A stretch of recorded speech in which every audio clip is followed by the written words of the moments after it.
Well, there's bad news on the engine again, but more of that at the end of this update. In the meantime, got to keep moving with other stuff, and this is getting underway with the platforms for the two main gear doors. So that's just starting out, and here's one of them there. Well, that's actually the one that I started there is already done. So there's 3 different parts to that door, as I showed in the CAD a little while ago, and there's the other one just about to get underway. 3 different parts to that. There's the piece that attaches to the fuselage, and then the piece that attaches to the gear leg, and then the last little piece that folds up that covers the actual wheel, and it folds up sort of in place when the gear is retracted, and when it's when the gear is down, and then it sits out flat when the gear is retracted, but you'll see that at a later date. And here's Zach working on the baggage door plug, and just doing the sanding on that. Well, that's the first round of sanding after it came off the machine. And I picked up a 4 1/4 inch hole saw to do these larger openings for the fuel tank lids, or caps I should say. And so there's Jeff doing that, and Jeff was off for most of the second half of the week, so not too much progress because he was out for pretty much 2.5 days, taking some time off. And here, machine getting underway with the plug for the vent opening there for the cowling, the one that's in the bottom of the cowling that allows the hot air to escape from the engine. So just starting out on that one with the short flat end mill 3/4. So after the update I did on Wednesday, when I got the engine running again, I pulled apart the drive one more time to have a look and see if there was any issues, and actually found this, which was surprising. The little stake washer here, these little things that get bent up, we bent one of them, or bend one of them up each time, to lock in the nut so it doesn't move. And I'm not sure exactly why, but maybe I bent it up further or something, but I'm trying to get the focus on there.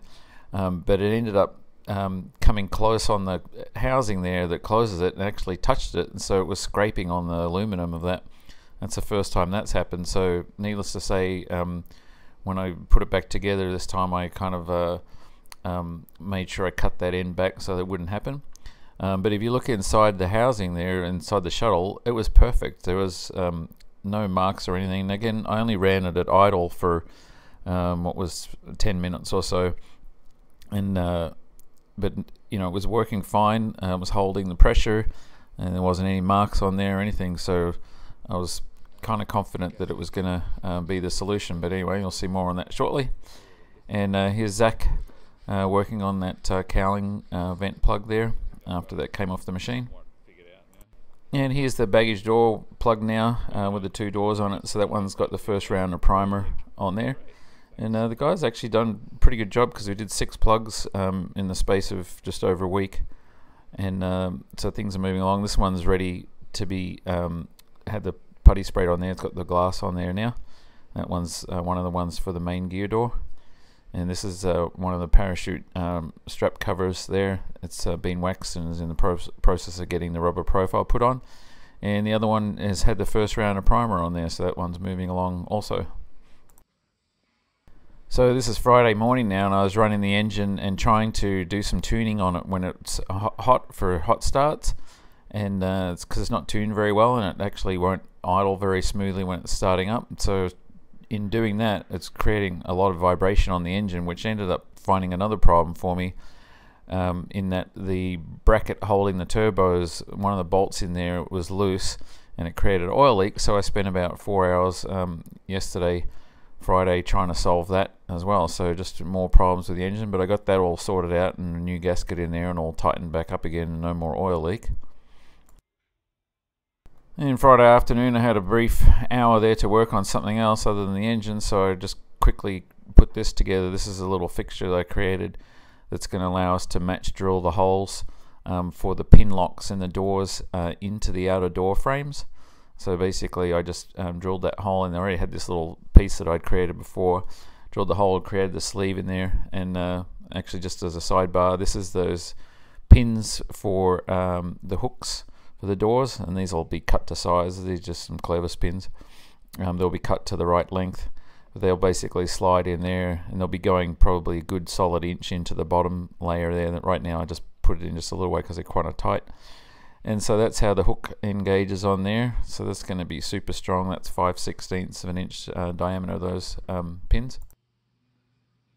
And so here's my little fixture again that I was just talking about. So what'll happen there, and you can see the actual hole on the left, that was how I used it before, and just got wallowed out, and that's why I had to create the sleeve in there for this side for doing these. But anyway, they're basically going to slide into the openings there on the door, and get a couple of bolts put in there, so they make sure they're in the same alignment as the actual lock would be, and then the door will be shut, and then from the inside there through this hole there I'll be able to actually put the 1/4" drill bit through that new sleeve in the little fixture, and it'll drill a hole perfectly into here, into the opening there, and then we'll be enlarging it using a hole saw to bring it out to about 3/4, and then we'll be putting a sleeve in there, but you'll see more of that later.